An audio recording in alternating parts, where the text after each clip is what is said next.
That is really the founding crime for me in the string revolution. It was the desire to say that everyone who is not part of us is an idiot.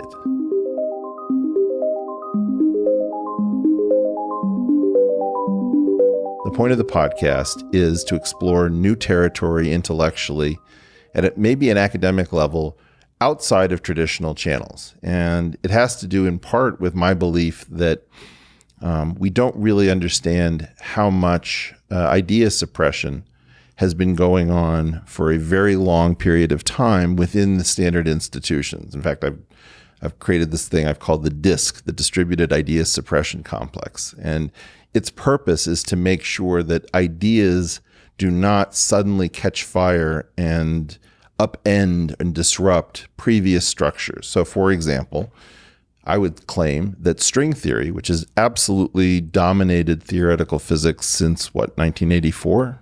Yeah, since about then. So it's about 35 years.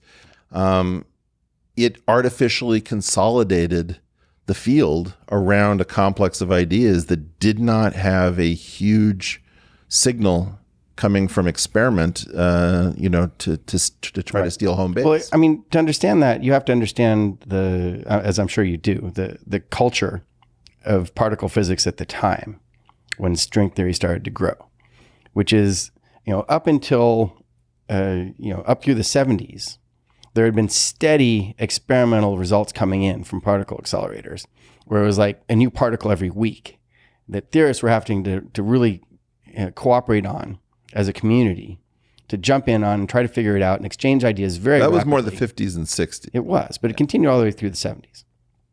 And from that culture of, community working together on information that's coming in a steady stream, right? You got this culture of like, don't go do that other thing. It's a waste of time. You really want to be working on what's hot, right? Because there's new information coming in all the time. And this is where the culture of string theory started. I was also more involved in the culture of general relativity and gravity, okay, which is a very different culture. It's much more slow paced. You don't have new results coming in all the time. Everything's is much more Do you mind if I set this up a little bit for our audience and you Sure. can critique if I do a poor job?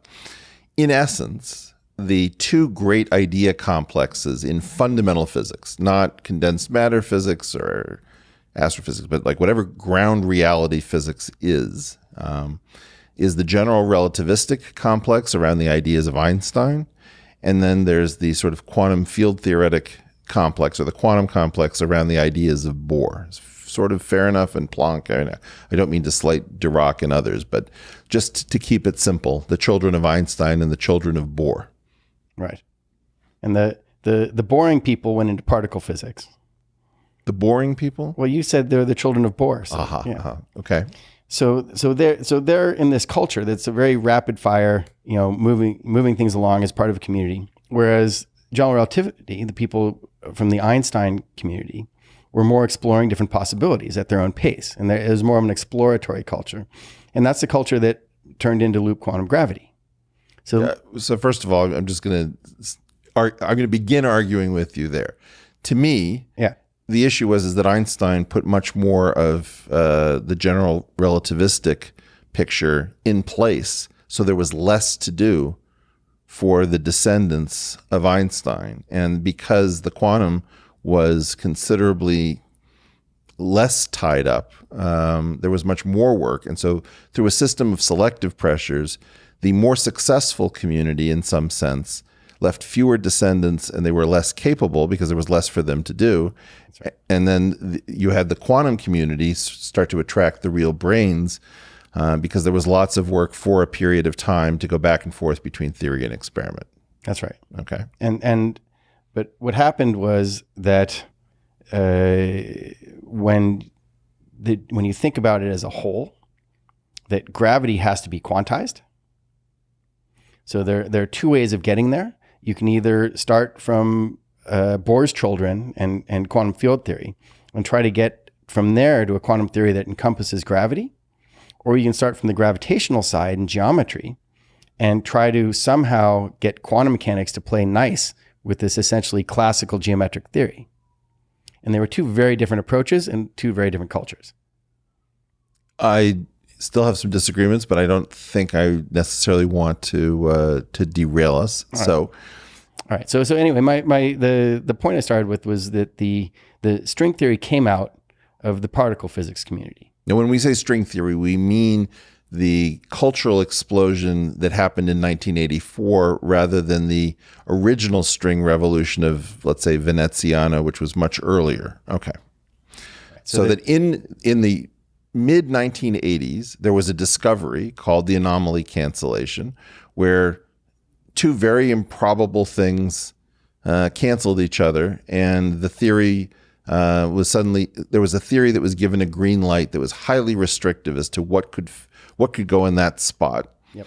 And that result, the anomaly cancellation, gave birth to a cultural phenomena, which was the sort of takeover of theoretical physics by string theory.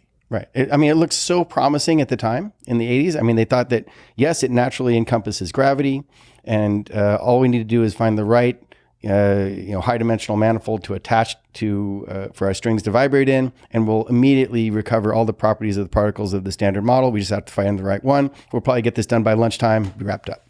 I don't believe that story. Yeah. Well, it didn't happen. That was no. But I don't think that's even what actually happened.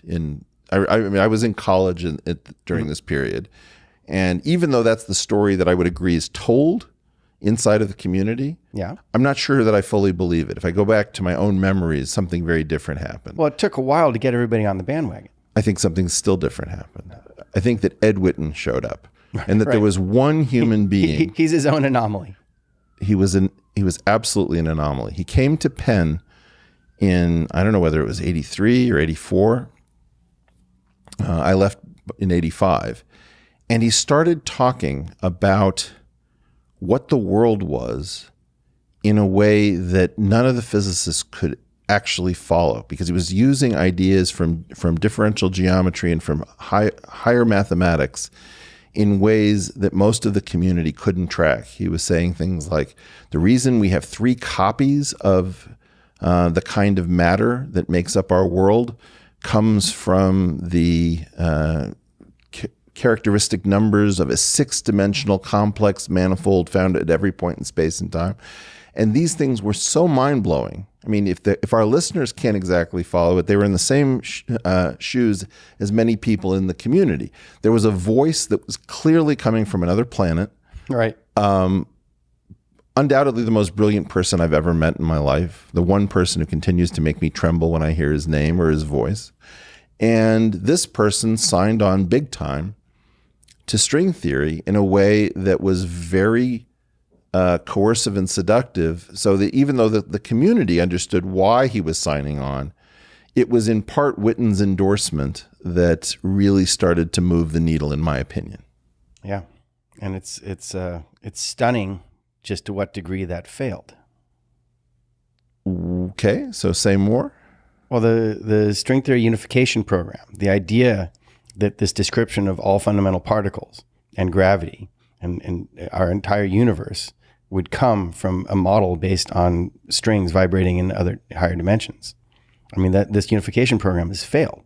The vast majority of the high energy physics community has been working on it for over 30 years, and they've utterly failed to deliver on that promise, despite the high hopes and promises.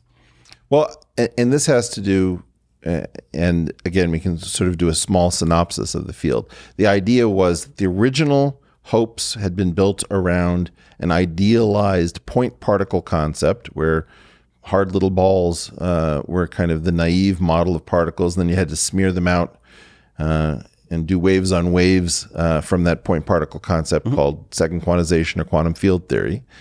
And string theory said, no, the fundamental unit should never have been a hard little ball to begin with. It should have been modeled by something that was an as-if string. Obviously, and it wasn't string made out of atoms. It was some sort of mathematical version of... Right. It's an abstract mathematical description of a surface inside another surface, essentially. Right. And so that this thing had a peculiar appeal to the children of Bohr that was not that appealing to the children of Einstein. Would that be a fair description of it? That it had... for pretty subtle reasons, specifically anomaly cancellation and also the ability to produce what appeared to be particle excitations from the string model. Right. Now, that sudden shift in the community from regular quantum field theory, from a plurality of different approaches, whether some of them had names like Technicolor or Grand Unification or Supersymmetry, all of this seemed to get subsumed in this, I don't know, a fad? It's hard to call. It's like a giant rolling, Katamari Damacy ball, where it's just collecting everything that it touches and making it a part of itself. That's right. And in fact, the claim was, if we find something that isn't string theory, we'll just find some way of including it and call it string theory. That's right. So this was a bizarre, it was a sociological phenomena. It was we would say the political economy of science was involved, where who could get a job for their students, whether or not the newspapers were going to challenge this or go along with it. So you had reporters who had no idea what was going on, publishing these glowing pieces about the string theorists and how they were going to wrap it all up. Yep. And in essence, we have this concept in evolutionary theory called interference competition, where one animal will attempt to outcompete the other by keeping it away from like a watering hole. So nobody else could afford to get nourished, because the string theorists were saying all the smart people are in string theory. It's the only game in town, was the famous phrase. I certainly encountered a lack of nourishment when I graduated in the 90s, and I wasn't interested in strings, but I was interested in high energy physics. Well, I think almost everybody was in that position. That is really the founding crime for me in the string revolution. It was the desire to say that everyone who is not part of us is an idiot. Yeah.